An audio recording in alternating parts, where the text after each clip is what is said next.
Okay, everyone, good evening. My name is Brent Walker. I'm in the communications office for the West Virginia Department of Transportation. Normally, you would only hear from me on a slow news day. But this evening, I'm going to be the facilitator for this public meeting, or this public hearing rather. Tonight's public hearing is being held in cooperation with the Federal Highway Administration and the West Virginia Division of Highways. On behalf of these agencies, I welcome you here tonight and appreciate any and all comments you have concerning this project. The purpose of this hearing is to provide an opportunity for you, the public, to comment on the supplemental environmental assessment that has been prepared for the Wardensville to Virginia line project. The comment period for the supplemental environmental assessment ends on June 1st. June 1st. We encourage you to submit your comments by this date. If you have not signed up to speak this evening and wish to during this hearing, please see Sheila. I think she is just outside the door. She's right there. She's outside the door? Go to the table. Gotcha. There's Sheila. She'll be out there. Okay.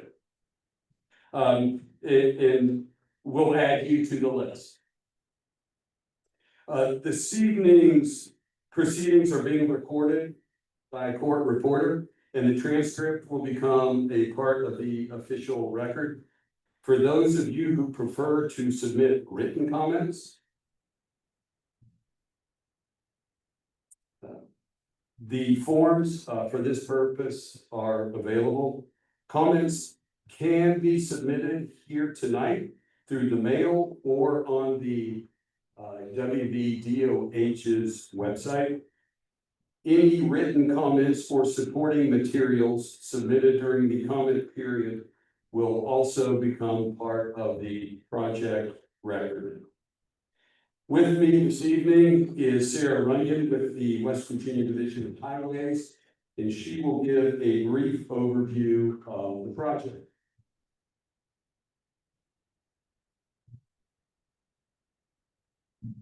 Thank you, Brent. Tonight we're going to talk about the project that is called Wardensville to the Virginia state line. This is part of Corridor H, which is part of the Appalachian Development Corridor. It's a 6.8-mile section that ends at the existing terminus of the 4-lane and ends along US 48 at the Virginia state line. This public hearing is to take comments from the public on the supplemental environmental assessment that is part of the amended record of decision for this project. As Brent said earlier, our comment period ends on June 1st, and after that comment period, we will have the decision document. At that decision document, we'll either have a finding of no significant impact, which was referred to as a FOND for some of you who've been following this project, or we'll proceed to the preparation of an environmental impact statement. This project is going to be led in 4 separate contracts. The first contract is scheduled to be advertised later this year, pending this NEPA evaluation. And it is about 3.5 miles of grade and drain, and it starts at the end of the existing 4-lane and goes to approximately Wardensville. As part of that contract, we are going to pave and open the 4-lane to the Trout Run cutoff. And it will include an entrance ramp and turning maneuvers at the end of that corridor for all other directions that we need to travel. Also included in this contract are going to be updates to Wardensville Road and Trout Run Road. The second contract will be the grade and drain section for the remaining 4 miles that goes from Wardensville Road to the Virginia state line and ties to existing State Route 455 and US Route 48. The third contract will be construction of 5 sets of twin bridges that will cross Trout Run Crossing, Trout Run Road, Waits Run Road, Avon Farm Access Road, and Forest Road. which is West Virginia 1018 Martin Track. The fourth contract will be the remainder of the paving for the highway, and, will be the last contract that's left for this. Upon completion, the highway will include an intersection at Trout Run Cutoff that connects State Route 55, an interchange that ties Trout Run Road, and a right-on, right-off at-grade intersection or Wade Circle. The highway will merge to State Route 55 just prior to the Virginia state line, and a turnaround will be constructed on State Route 55 at existing government road Forest Road 502. State Route 55 will be scarified between Government Road and the Virginia state line. And at this time, I will turn the presentation back over to our facilitator. Okay, thank you. Okay, at this time, I have the list of speakers. So we will ask, when I call your name, to each commenter that has signed up to speak, to come to the microphone to state their comment. Now, to allow everyone time to give a verbal comment, each commenter will be given 3 minutes, hence the traffic signal. You will be given a, of course, green light, and with 1 minute left, we will go to yellow, and then at the end of 3 minutes, red. And we ask, please, because we have several people that would like to be heard, so we just ask that you please abide by that. We don't have a hook or anything, but we will have to keep it moving. Then the next commenter will be asked to begin their comment, and we'll just keep through that. It's real important. I know it's important to you all, and it's certainly important to us as well. So we're going to ask each commenter to come up and state your name, and please spell it. And that's for our court reporter, and the organization affiliation prior to beginning your comment, and then you can begin it. If you have not signed up to speak and wish to, during this hearing, again, Sheila will be back outside of the room, and you're certainly welcome to go in there and add your name to that. Any questions that are asked here won't be answered during this hearing. They'll be answered, or they'll be addressed in the final environmental document. Now, any clarifications, you can simply go out. There's still plenty of folks out there attending those tables, and they'll be happy to clarify that. But this evening, we are here to hear from you all. Okay, I'm not going to ask if there are any questions, but we are going to get started, and I'm going to try to read some of these, so it'll be good that you're able to spell these.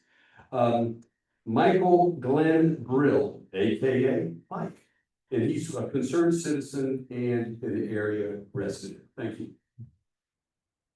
Yes, you have my name on the paper? I do. Okay. I just wanted to say that we need to have this highway finished, and it should have been finished ages ago. People like to talk about what a disaster it's going to be if the highway's ever finished. I'd like to ask those people to go to Moorfield and go from O'Neill's restaurant to the Old Fields Country Store and show me where in that area the disaster is. People talk about saving Wardensville. Well, I'm afraid Wardensville is already dying. It's been dying for years. I don't know if anything can save it. They recently tore down the building where Dr. Mathias told me that my ribs had been broken in an accident we'd had. A few years ago, they tore down the movie theater where I saw Paint Your Wagon and The Neptune Factor and other films. I don't know if anything can save the town, but it won't be saved without the highway being finished. And if anybody thinks we don't need it, I'd like to ask them to drive from Strasburg back to Wardensville any Monday through Friday between 5 and 6 in the evening. And I really think the economy of the area would be greatly improved. You can go on YouTube and look at all the videos there are about why not to move to West Virginia. And Corridor H is one thing we need to turn that around. And that's all I can think of to say right now. Thank you. Thank you, Mike. I'm gonna read I'm just gonna try to make out some, your handwriting's awesome. I'm gonna try to figure that out and have you come in again, state your name and spell it, and then the affiliation you're with. Thank you. Malcolm.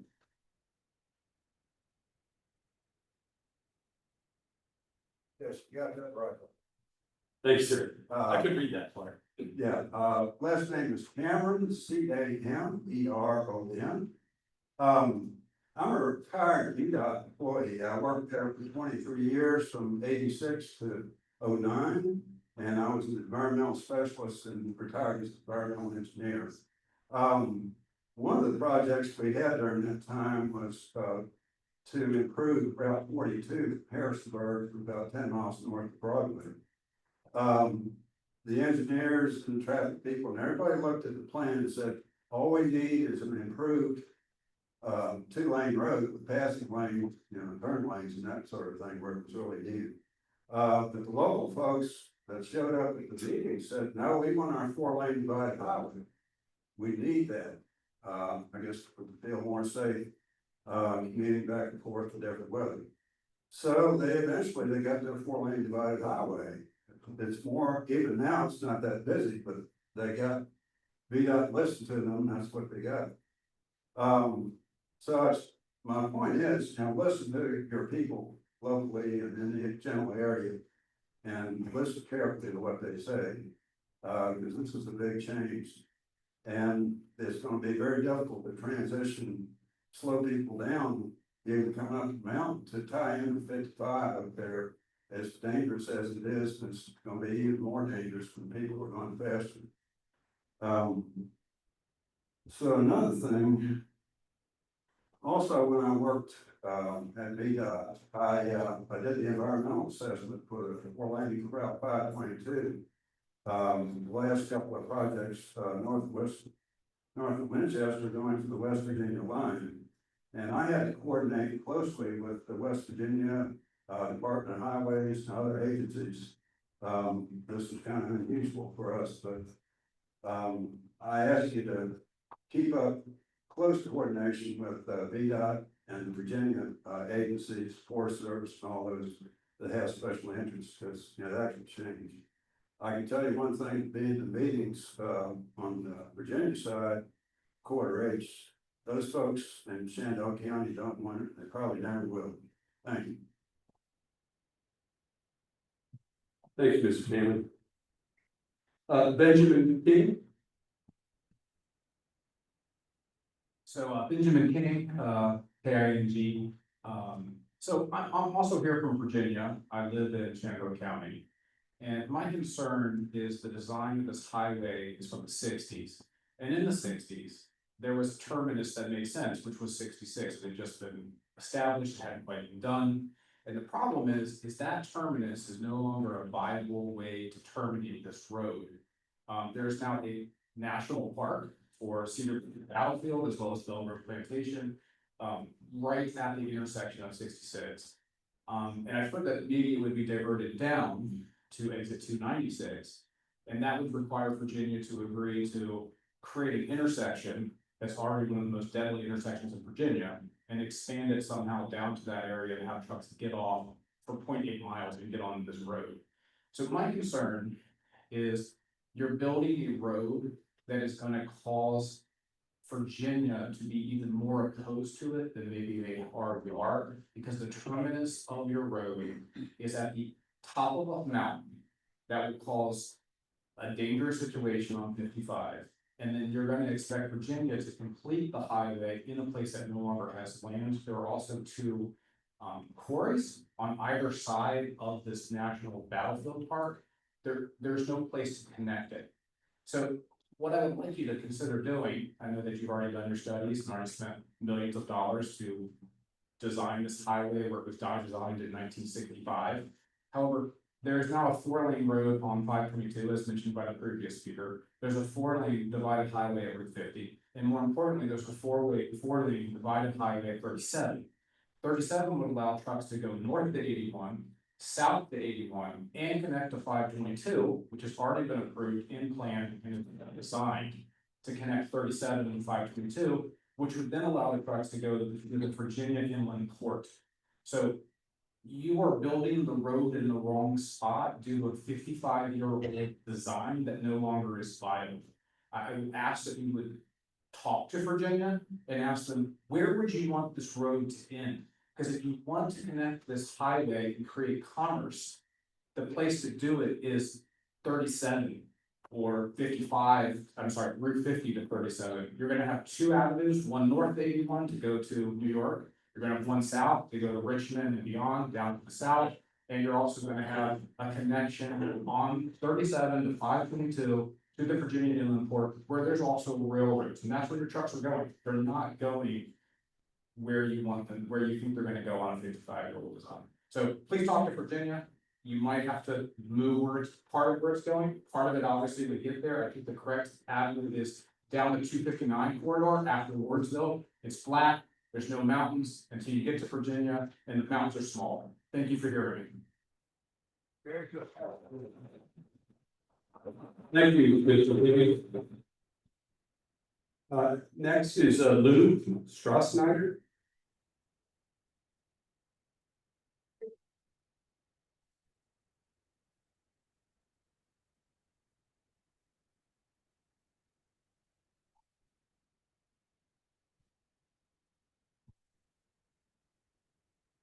Good evening, my name is Lou Strassnyder the third, Strassnyder.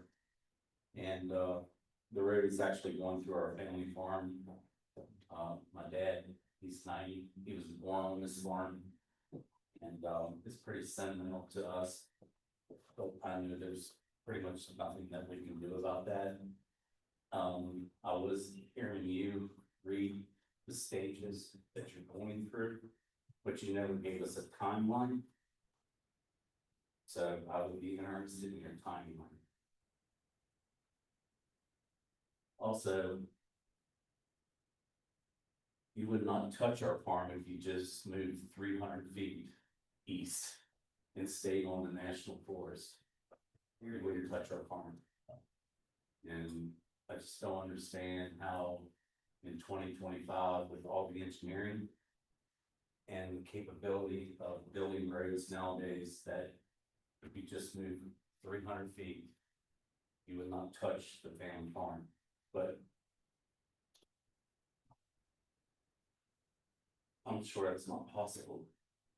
So I guess I'm just asking for your timeline. Thank you very much.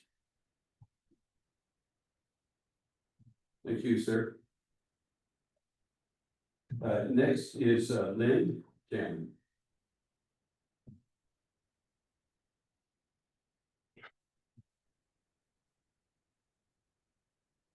Good evening, Lynn Cameron, LYNNCAMERON, and thank you for the opportunity to share our thoughts about this project tonight.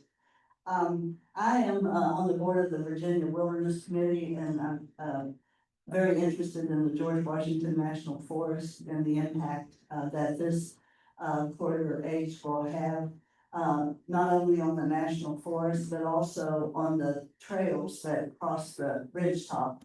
The Tuscarora Trail is also the Great Eastern Trail, which starts in New York and goes all the way to Alabama. They coincide there. And the Great Eastern Trail is a western alternative to the Appalachian Trail. So it's an important long trail and will probably be used more and more in the future. The Tuscarora Great Eastern Trail is used by hikers, equestrians, and mountain bikers. Right now, it's pretty difficult to get across the road. My husband Malcolm and I went there hiking, and we went one way and then we went the other way, and you had to kind of wait until you heard no traffic and then run across real fast. And, I can't imagine riding a horse across there. And, if you build corridor H up to near the top of the mountain, and you have 2 lanes of traffic going east, it seems like they would, be going at a faster speed and not have a lot of time to slow down, and that the people crossing that, the trail users would be at more risk, in my opinion. And I think it's great that you're gonna build a parking lot, but you almost need a parking lot on both sides, because if you park on one side and you're gonna hike north and the parking lot's on the south, to avoid people, horses and everything having to cross, it seems like you need 2 parking lots. I also just wanna mention that when you build a 2-lane divided highway, across a mountain, that causes fragmentation that affects the forest. It makes it harder for, species to migrate. And, West Virginia and the Allegheny Mountains are gonna be a major migratory corridor as time goes by and the temperatures warm. They need to go north and up in elevation. And so, Great North Mountain it is and will continue to be an important migratory corridor. And the wider that crossing is, the worse. There's already, as others have mentioned, Route 50, which is 4-lane, not that far away. And I wonder if you really need another 4-lane that close, especially whenever you're dead ending on the mountain. Thank you for the opportunity. Appreciate your comments. Next is Sean.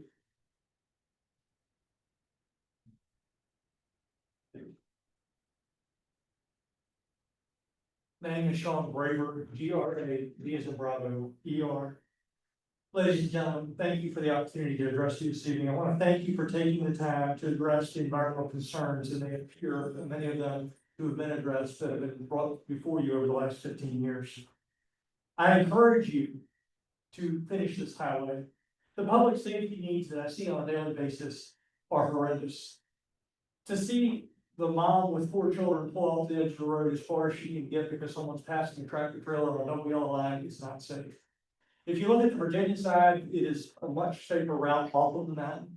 However, if you look at the West Virginia side, I have seen crashes nearly daily there because of the way that the road structure presently is. Additionally, economic opportunities will flourish. Past presidents built things called interstates. And I wondered what it would be like to try to go anywhere out of West Virginia as a resident of West Virginia myself, if there were not interstates. Can you imagine trying to go to New York, Florida with no interstates? It would be a difficult transition to make. While I understand that there's gonna be some concern at the top of the mountain, there's been a good job to terminate corridor H at its present stop in Wardensville. And I believe if measures similar to those are taken, that a smooth transition can occur and will occur. Thank you for your time. Thank you, sir. Next.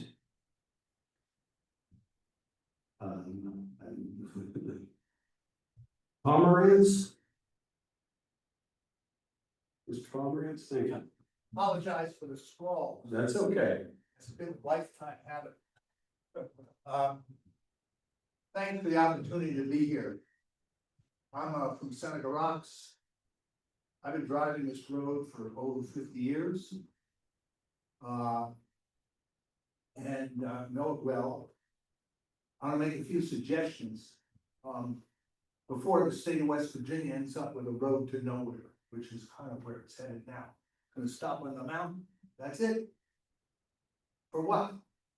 But beyond that, I would urge you to take a careful look at alternatives. Our group has supplied some ideas of how to improve the existing road to make it safer and quicker for trucks and other vehicles.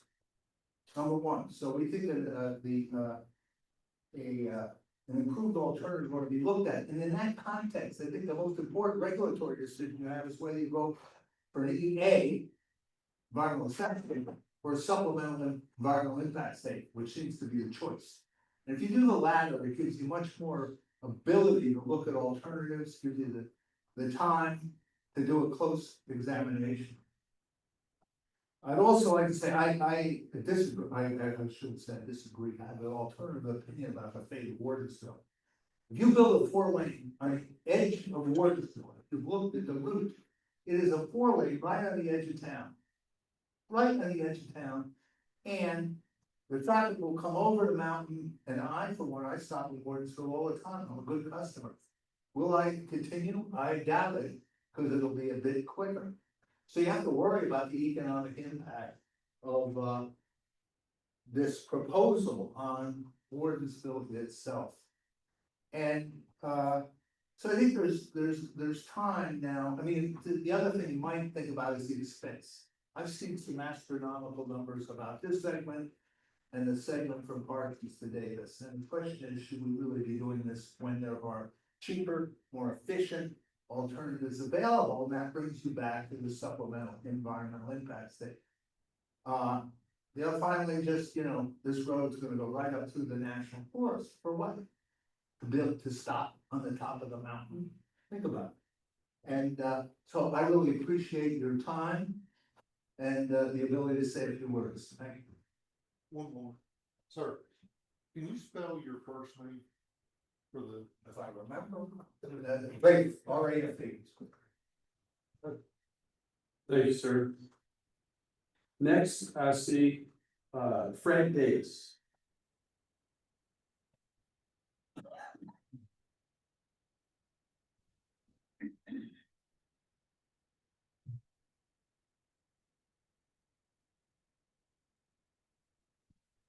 My name's pretty easy to spell there, so you got that, FREDDAV, yes, yeah, I mean, that's better. All right, I'm from Tucker County, I came down to listen tonight, but since my county, I just go watch it, so what do you need to speak? So first thing is, I'm for the quarter HP bill. Next thing is, I sit here and listen to these guys about the speed coming through Wardensville and the traffic. If anybody's ever come to Thomas and Davis on Friday, Saturday, and Sunday, 24 hours a day, we can't get through there. Tracking trailer cannot get through our town. It's impossible. The road has to be built around Thomas and Davis as quick as it can. They're worried about the water and doing different things. The people who want to go north, I worked for the city of Thomas 30 years. They go north, goes right through the watershed of the city of Thomas. And it just screws us up for the water. Now, I said, this don't be on both sides of the fence here. If we're gonna talk about environmental stuff, worry about the people who live in Thomas, the high school and our nursing homes. And the fellow that talked to you a little bit ago about this family farm going 300 feet to try to help him and worried about the government. Well, I'm about animals too, but I like to see a farm, a man's farm, you say, you gotta get 300 feet on the national forest. Then little squirrels and stuff will go away 100 yards and come back. And I mean, I'm just trying to, I'm the man about facts. This don't say this water causes this and it goes through my watershed, it feeds my city. All right, Thomas and Davis, they're bringing this highway to get into Canaan Mountain. You've got all these people come through Wardensville they talk about, they come to Thomas and Davis. The other side of the mountain come to Thomas and Davis. You don't have a clue unless you come to Thomas and Davis on Friday, Saturday night, and it don't matter what time of the year it is busy. All right, and if it comes to creatures and stuff, I'm for them too, but just take care of the American souls, human beings first. Take care of the little animals, I'm with them too. And let's get the thing built, because when I was a little kid, we went through farming, I understood it when you get, how much more money a year is gonna cost us if we keep going the way it is? Let's get the, be nice, thank you guys for your time. Hopefully, good for those, thank you. Okay, next is it Loki Kern?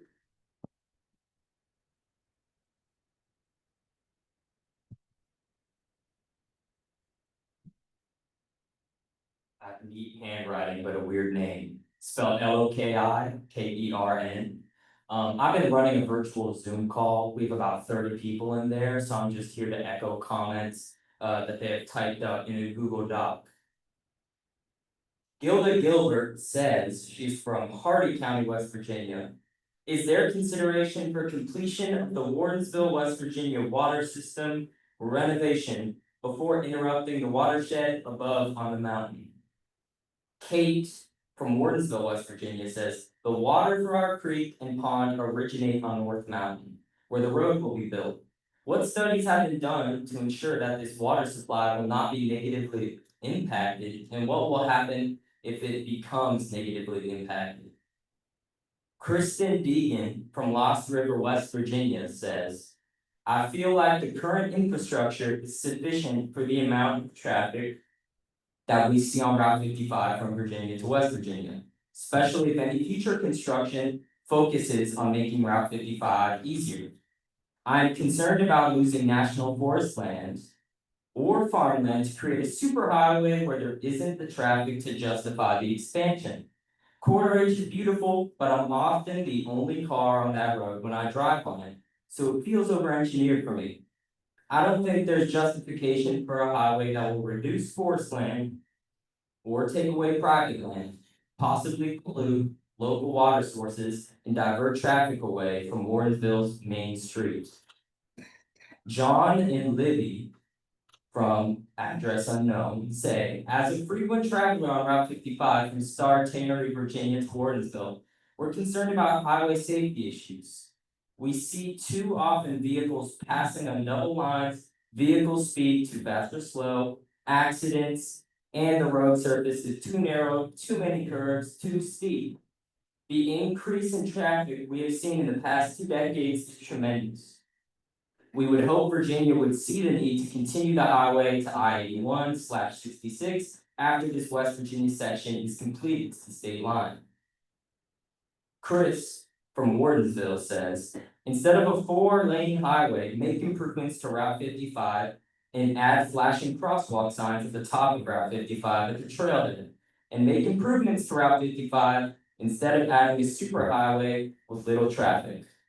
I know I'm short on time, but I would just like to echo all of these people's concerns, including the complete degradation of the town of Wardensville's water supply.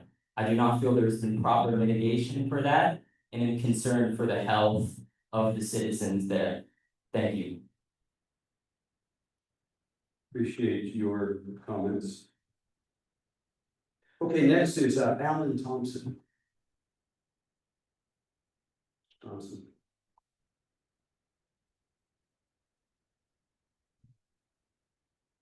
Hey, my name is Alan Thompson, spelled A-L-A-N, and Thompson is T-O-M-S-O-N,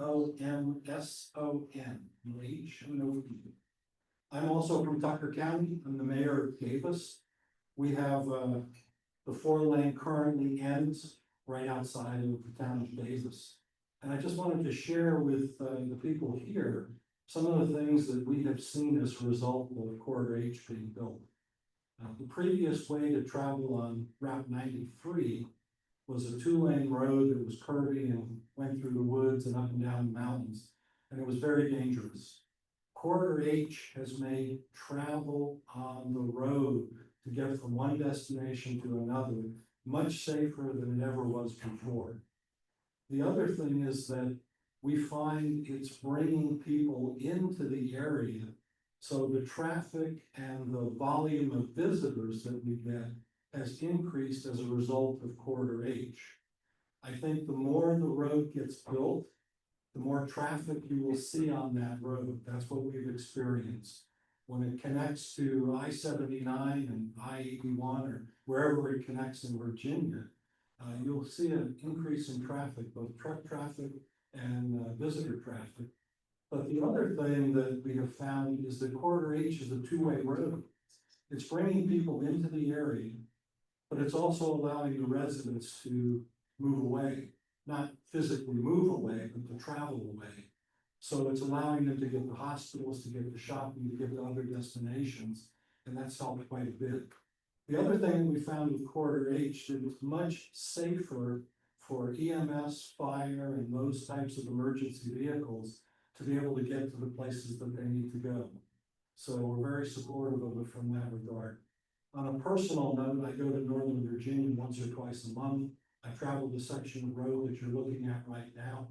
I feel that it is very dangerous. It's like it was in the Davis area many years ago, and it really needs to be improved.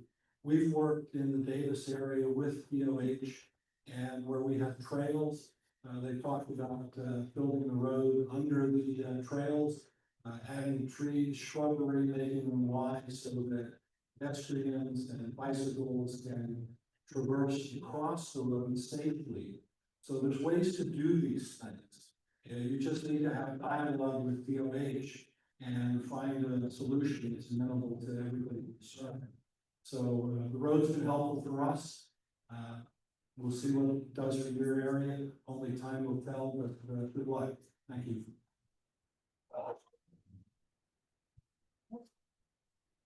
Thank you, Mr. Mayor. Next is Nathaniel Hitt.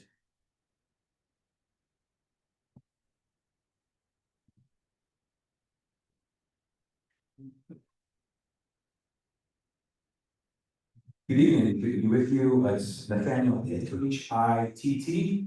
I serve as a senior scientist with the West Virginia Rivers Coalition. And tonight, what I'd like to talk to you about is one of the missions of our organization, which is clean water for all.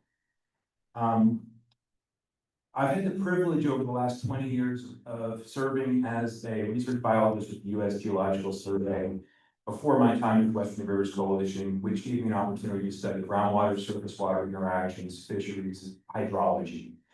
There are many issues that we've heard about tonight, and they're all important.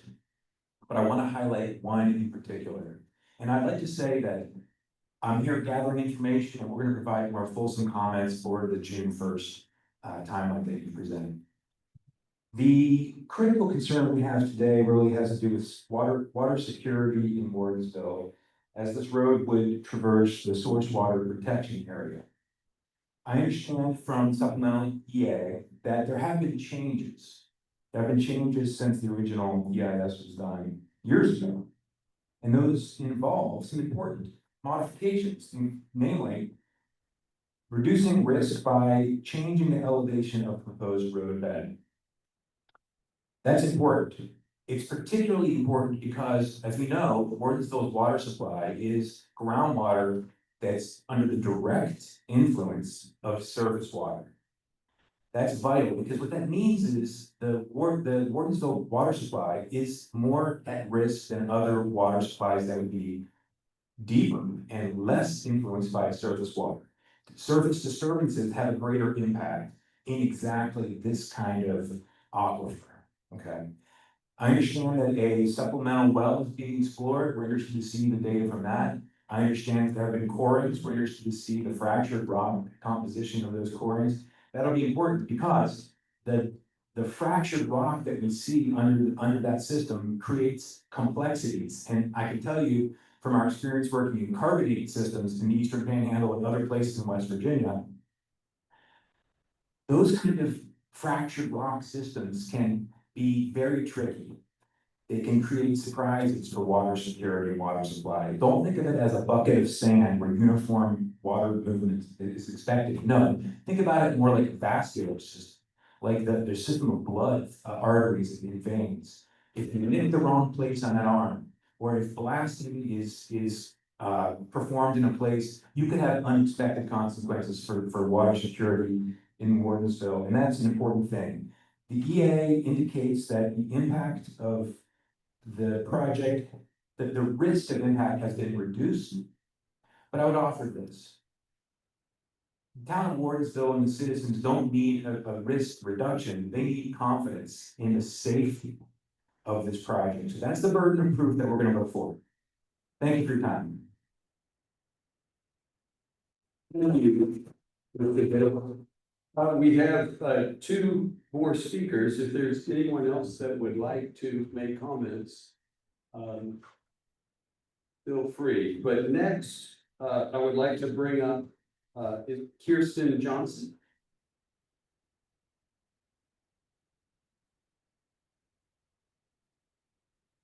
Kirsten Johnson.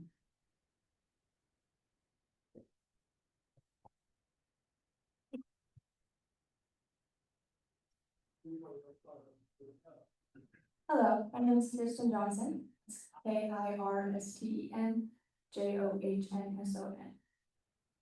Thank you for taking the time to listen to us concerned residents. I'm a lifetime citizen of Wardensville with plans to live here forever. I'm extremely grateful to come from Wardensville, West Virginia, and will continue to support the growth of our state and community. I'm here to voice my concern for my town. My neighbor's losing his pasture land, which has been passed down for generations. I have a friend and coworker who's losing her home. I work at Max Bingo, the restaurant on Main Street. I'm extremely concerned for the local economy of Wardensville. Many of our customers are folks driving through from DC or other cities who may or may not know about the businesses, but they're only tempted to stop because they're driving through.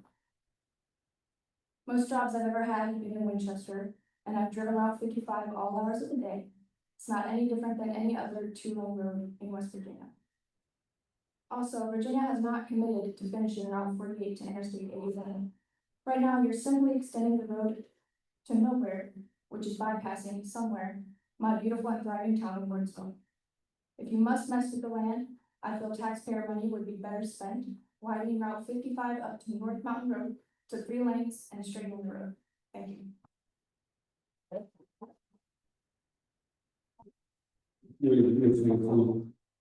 Our last speaker that is signed up is Brian Winkler.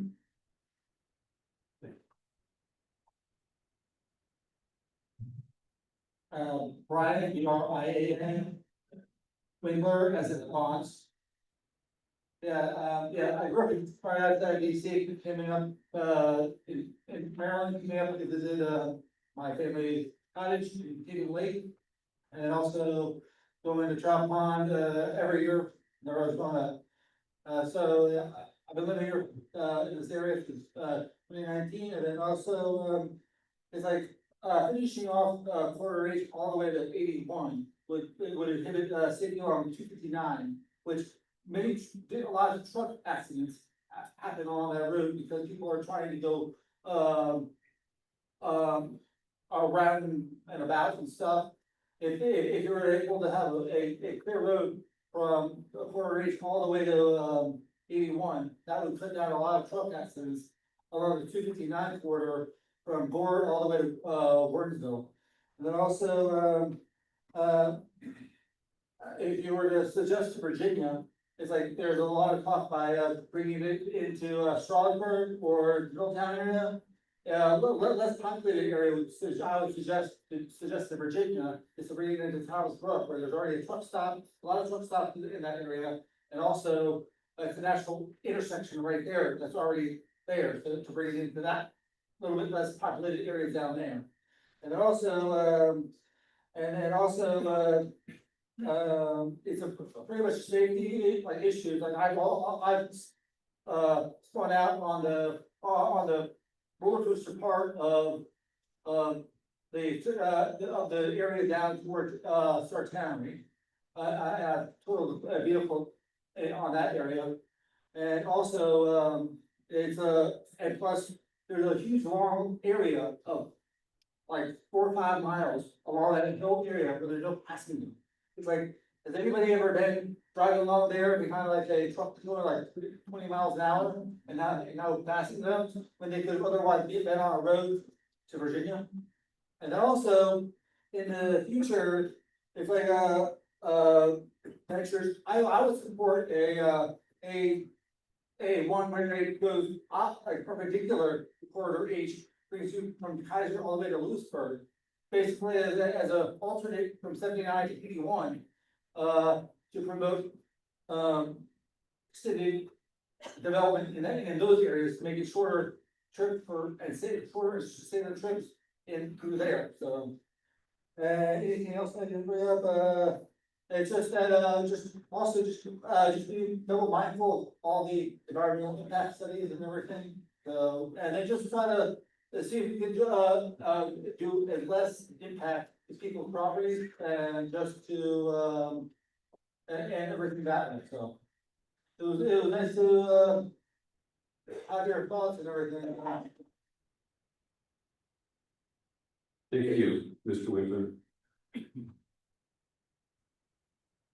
That was all that was listed. Is there anyone else that wishes to speak? I think we have a gentleman. Yeah, my sister actually put a question on with the computer, but it didn't get tagged. I said, okay, if I read her question. Thank you. Yeah, my sister is Cindy K. Hornboard. If you need to state your name, because you're the one. Yeah, making the comment. my name is Louis Wesley Stursnyder the third. STROSNID is a David ER. My sister is Cindy K. Stursnyder / Hornboard. ORNBORFF. Anyway, was in ICU hospital in Springfield, Missouri, and was just getting out and flying home tonight. So she had someone put it on. You got it? I think it's in the doc. Okay. So this is what it says. Excuse me for reading. I'm not very good at this. Most of who wants this are locals. Wardensville will be ghost town, so much for all the growth that Wardensville has had over the years. It will be too easy to just keep on going and bypass Wardensville altogether. Us who own land that will be confiscated for pennies of its value will lose dearly. And what will remain will be a shield of what it once was. Our farm has been in our family since 1877. Our house will have a highway running above it, a bridge above it also, and the pond that runs sacred to the Chesapeake Bay watershed will be polluted on dry ground. The native trout stream on our property will be destroyed, but no one cares about that. Those who travel through and have secondary homes here do not care about that. It's all about their precious convenience. 55 could easily be upgraded without destroying the wonderful mountains of West Virginia. Will have absolutely no reason to finish the road from the top of the mountain at the Tuscaloosa Trail. That will be destroyed. To Strasburg, there's nothing for Virginia to have in the 20-mile strip. It's a shame that common sense never wins out anymore. Also, at the native trout stream, I seen that there's going to be two 36-inch culverts side by side for 1,700 feet where the road's going to cross over. I would just like to know if that's true. It's going to be two 36-inch square culverts side by side, 1,700 feet through the farm. Thank you very much.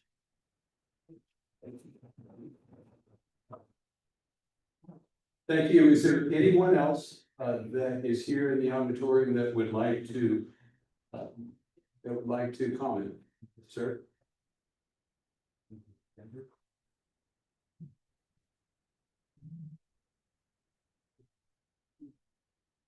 My name is Anthony Ephremidis, Ephremidis,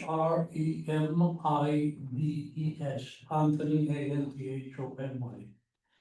I am perhaps representing a minority because I live in suburban Washington in Maryland, but for 30 years now, we have a place in Wardensville up on Anderson Ridge. We were attracted to it by its pristineness, and we have been witnessing gradually a downward trend, which this highway, which is a very expensive mistake, will finish off. I'm very sorry to see our need to eventually abandon this place that we have enjoyed very thoroughly for 30 years. Thank you.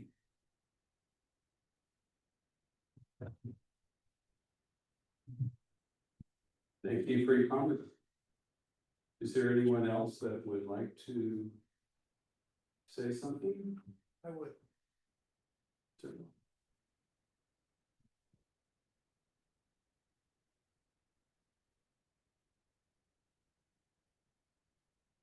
My name is Raymond Bowler, Botteler. I'm not good at this. I'm glad I'm facing you guys, not back there. This gentleman just now is right. This is an expensive road that goes to nowhere. It's going through a town that is finally, after years and years and years, is now thriving. Fantastic. It's gonna cut the road off, and it's expensive. The growth in Wardensville has been fantastic. You all know that Virginia has no intention of linking this road. It's a common joke. It really is. People can say it is. They're not going to, not ever. These alternative routes that people have talked about tonight make some sense. We have a road outside of Wardensville. It's gonna go 5 miles in dead end, right off my back deck. Right across this man's property, Mr. Orndorff's property, taking ours complete. Our house in the middle of eastbound and the westbound. Okay, you wanna take my house? Fine. Give me $1 million, you can keep it. But tell me the road's gonna link up to Virginia. You know what? Fine. Give me $100, take my house and link up to Virginia. That's not what's gonna happen here. It's gonna just go and end. The young girl from Wardensville loves Wardensville. They're gonna kill this town. She works there in a really nice restaurant. You guys been there? Anybody been to Wardensville? See what it's like. It's nice. You guys are gonna end the road. Let's talk about the water supply. This guy's right. The water supply is right on the Granderson Bridge where the gentleman here just now was. You're gonna kill that. The highway comes right across the top of that, across Waits Run, right up our mountain, takes our house, whatever, right across. It takes a hook around the Orndorffs, takes their property, around Jim Hare's, up on the mountain, like this literally, and ends. That's it. It goes to nowhere. The environmental studies, from what I understand, they're from 1996. I know as much about the environment as I know about space. That makes no sense. 30 years later, they're gonna use an impact study from 30 years ago. Doesn't make sense to me. A lot of people here made that point. I agree with them. Whether people want the road or not, it doesn't make sense. Stop right here. Save the money for just a little while and say, wait a minute, is this road really gonna help us? Is it gonna help Wardensville, gonna help West Virginia? What's it gonna do? People are gonna bypass Wardensville and go right out to the ski resorts. You think people from Maryland, from Virginia are gonna spend billions of dollars to come 20 miles to link up to this road here? Maybe an alternative, like the one guy said, north of here, south of here, where there's already roads to Virginia, and make an alliance, have them tied together. Again, this road goes to nowhere.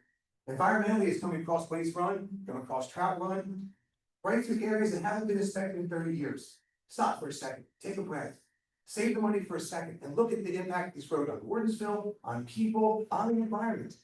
Do this study. If the study is good and it's documented that it's safe and it's good, fine, but do the study. Don't just take the one from 1996. Let's keep on going. We want this road. You know, our governor wants it, our senators want it. Tell them to come to Wardensville. Tell them to come down here and look around. That's what I want to see. You guys have a tough job. Thanks for listening to me.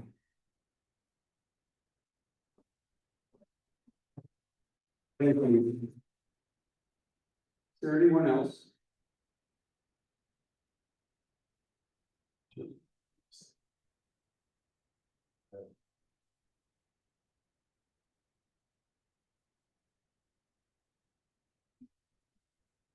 My name's Robert Wilkins, WILKINS. Everybody knows me for Buster. But I don't think there's anybody that's been affected a whole lot more than what I have. I live right on the Baker exit, the long house right beside the exit on the corner H and 55 and 259. When they came in, and I hated the thought of this thing coming through. And I fought against it in the beginning, but now it's a good thing. 100% for it being completed on through now. And I don't know if Virginia will or not. I hope they do, but there's no way of knowing whether they will or not.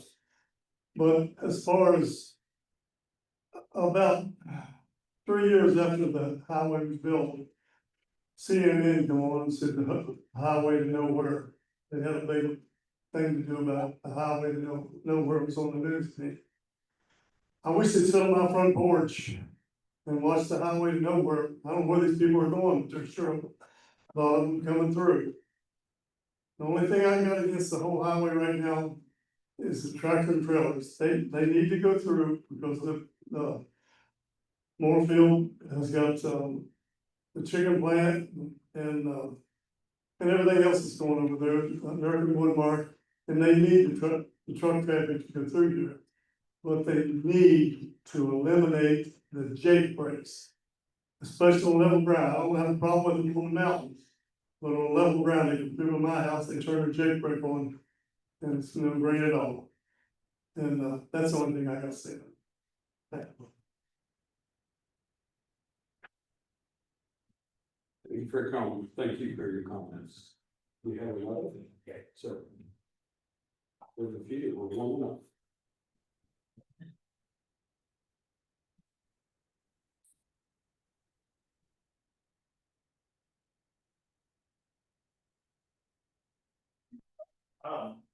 Yeah, my name is Lee Bowden, Bowden, and I'm a homeowner on Trout Run Road. I've been going associated with the area for about 50 years. Wardensville recently has been growing, and I don't think the Division of Highway really thought that through about how to preserve and help Warrensville continue to grow.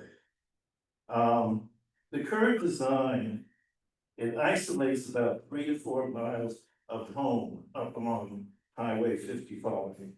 And the people who are in these homes are gonna be at a tremendous disadvantage because they're gonna have to drive down to Wardensville to get onto Quarter H to then get back over to Virginia. So that's a disadvantage. There also is the intersection at Trout Run Road is a very dangerous intersection. That's gonna increase the traffic on Trout Run Road. And there's a lot of traffic that comes up through Wolf Gap. Trucks that should not be on the road. And I think this intersection will bring more trucks up that road on Wolf Gap Road, which goes through Wolf Gap. And that road is extremely dangerous. It cannot handle those kinds of traffic and trucks. Also, I don't think the road should be built until West Virginia secures an agreement with Virginia for the connection. The road is a good idea, but the current design has a lot of flaws in it that need to be corrected before this road is built. Thank you.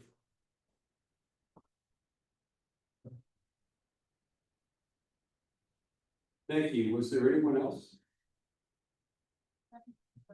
Yeah.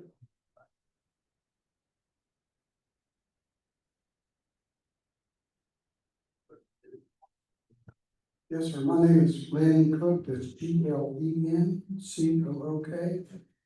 I just want to remind people, it seems like everyone's forgotten what old Route 55 used to be like between Baker and Moorfield. There were many accidents there. The road was slick with the oil from the chicken trucks, and there were very many accidents. And that road is still alive. And it's become even more tranquil now than it was many years ago. You don't have as many deer being hit on those roads. It's much safer for people to travel across the county, especially for fire, EMS, and police, to be able to reach one side of the county from the other. And I think the road could be beneficial for people. Yes, you're gonna lose environment, but we have to think about the safety of our people and what benefits Quarter H has already brought to Hardin County.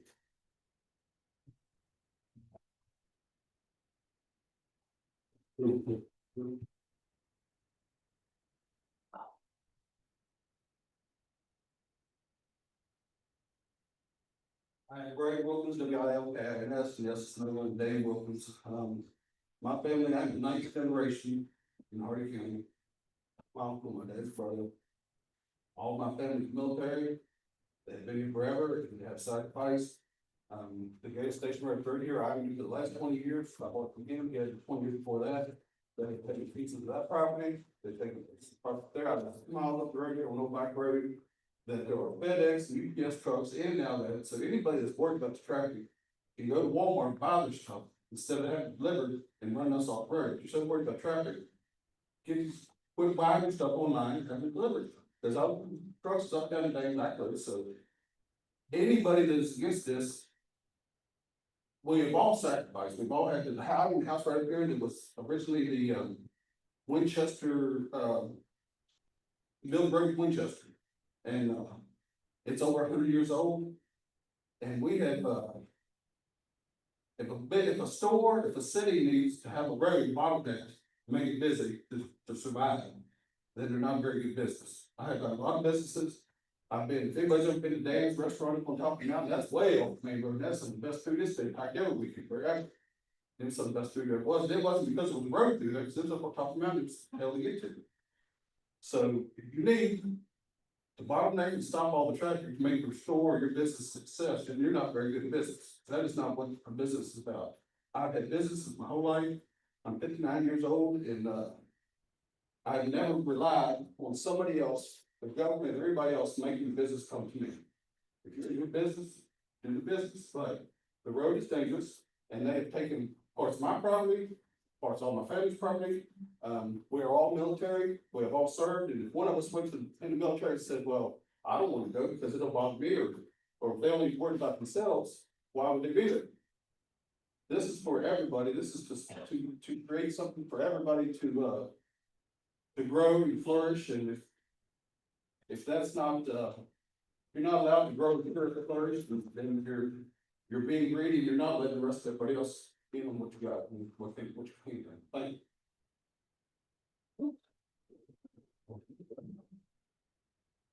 you.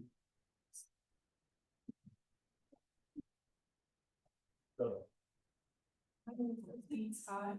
As one of the other people said that, maybe ensure that this is safe. And I think one of the things I think about is there's a $1 million study in the 90s that's not listed on there, where you guys surveyed Anderson Ridge. What would the damage be done to the town of Wardensville's water? We already struggle with poor water infrastructure and are constantly having to, balance that out. I think one of the things that would be really great is if, whether it's a paper announcement or letting the town of Wardensville know, if you guys knock out the water, what is the plan? When we had the fires last year, it took 24 hours before the National Guard could be released to bring up water. So what does it look like if you guys take out the town of Wardensville's water system? How do we get water to live life? So it's something that hasn't been addressed in 20 some years, and actually getting ready to start. I think it's something that would be a great way to ensure people like this in this component, or we have a safe way and a plan to make sure that you still have water. Ma'am, come up your voice trail just at the beginning. Say your name and spell it, please. Christine Scott, Scott is C-O-T-T, and Christine C-H-R-I-S-C-I-N-E. Thank you very much. Is there anyone else?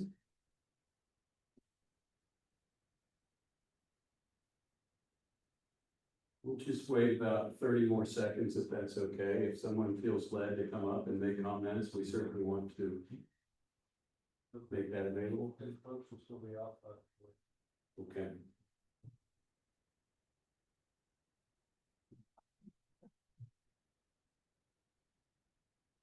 Anyone? Are we allowed to make an addendum to our statement? Statement. If it's under a minute. We're still receiving comments. So again, Ben King, after hearing many people speak, the part of it that I want to reiterate is the idea that the road, we simply need to go through the 259 corridor. It would avoid the water problem, keeps it off the mountain. It brings the road closer to Wardensville. That corridor is flatter. It would not require as many bridges. I understand the need for the road is practically built. That being said, Virginia would probably be more likely to accept their portion of the road if it goes to their infrastructure, which would be the 37 bypass of Winchester leading to north and south by I-81 and going to 522, which leads to the Virginia Inland Port.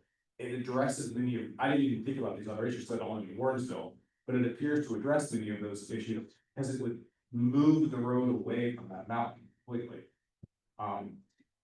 So I just want to reiterate that, because I mentioned at the very end of my conversation, but after hearing other people speak, it seems like more of a solution than I originally realized. Thank you.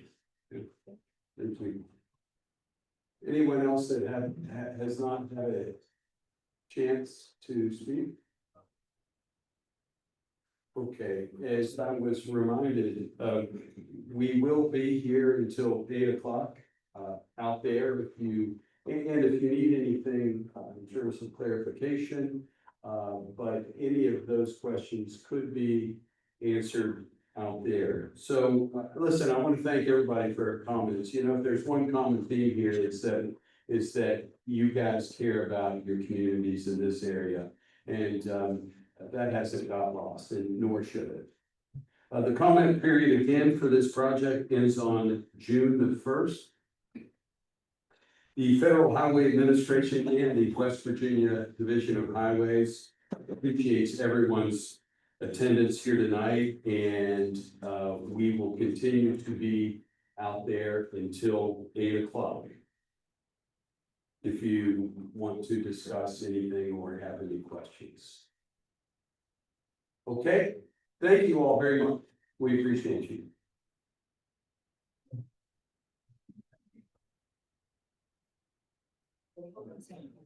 I think it's like a number.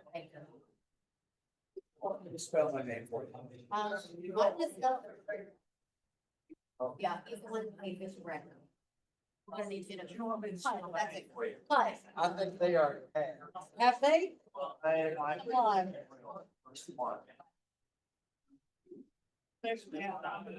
Yes. Okay. Hey, oh, sorry about that.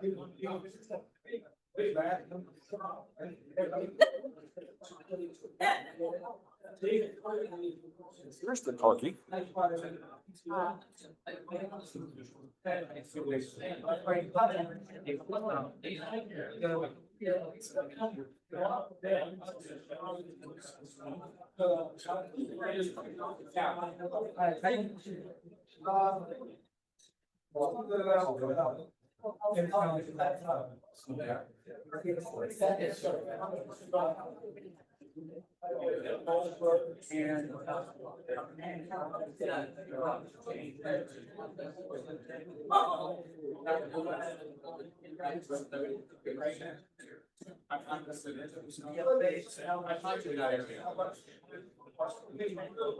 Sheila, what's your last name?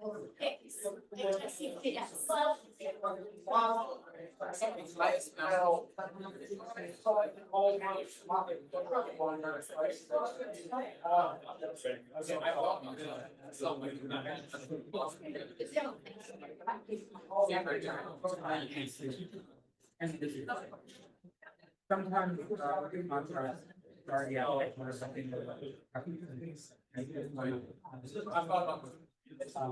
Actually, it's like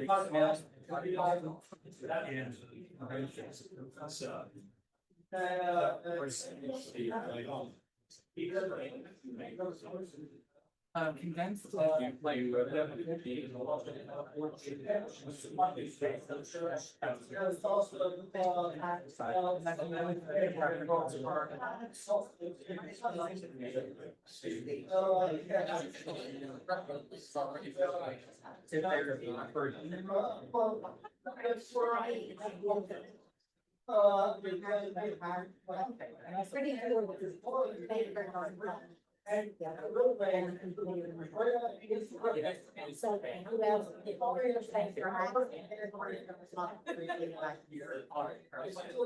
That's all I know.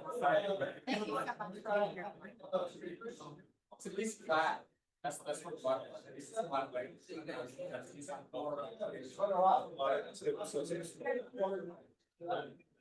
They might have to.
That's what I'm also getting ready.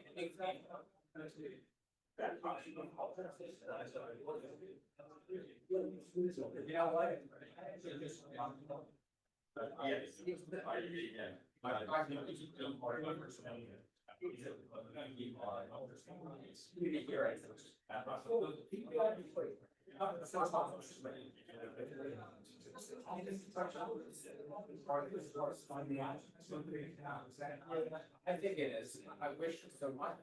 So. West Virginia is Virginia's still not.